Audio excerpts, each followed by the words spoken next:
And I was hovering above myself, watching myself.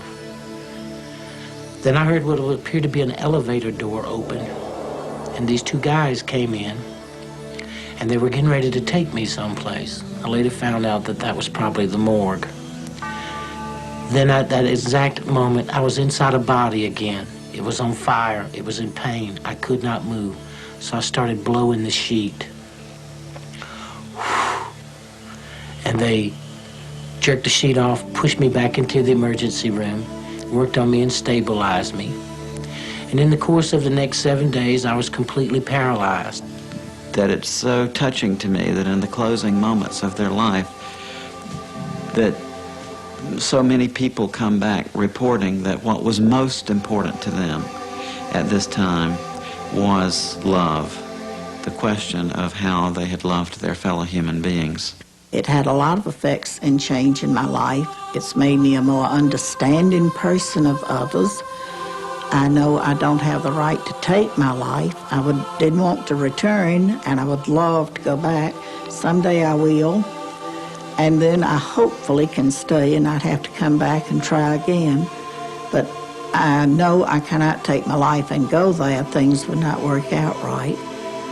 But I think I'm a better person by watching for the needs of others and not being always selfish. Oh, I'm still selfish. I'm still a human. But it has changed my way of thinking.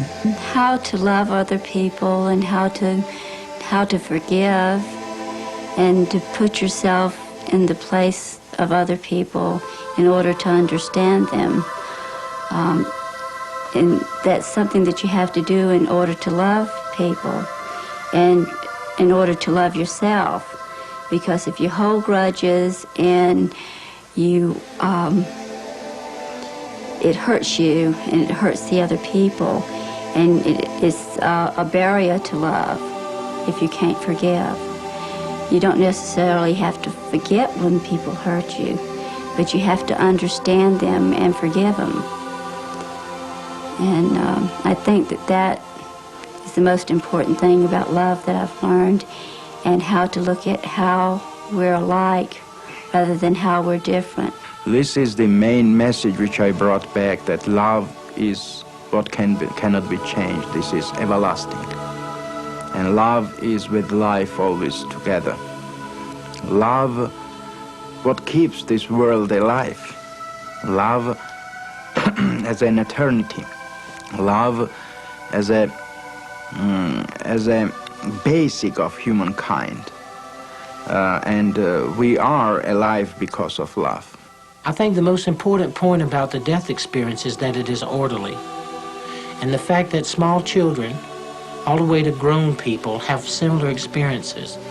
And if people could understand that if they would pay more attention to each other and to care and have faith and hope in each other, we could also begin to believe and have faith and hope in the true nature of the love of God. And not God in a religious value, but God in a spiritual value. That through love all things are truly possible. And also they tell us that their fear of death is totally gone after this, that they have no more fear of death whatsoever. I saw life as a infinite life, infinite light, as a everlasting being. We cannot die because we are already created to live forever. The dimension of spirit is everlasting life. The third thing that I've learned is that life is forever. Death is nothing more or less than a doorway, something you walk through. Death does not exist. Don't be afraid. Death is only the part as a station, railroad station, where you come always to go to another life. I find it very comforting and encouraging to hear from so many people who have explored life beyond physical death that life goes on. So I know it's true, if either of us went tomorrow, we'd be joined again in what must seem like an instant.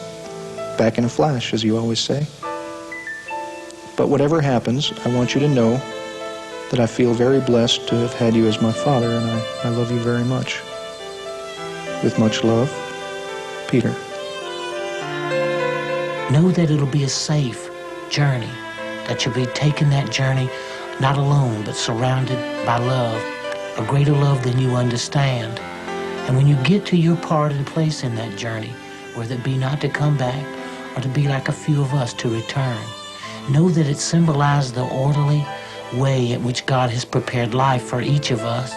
And in that life, the orderly passing and movement to another life, that you do not die, that the love of God sees you through all things, and that you will be forever, just in another place.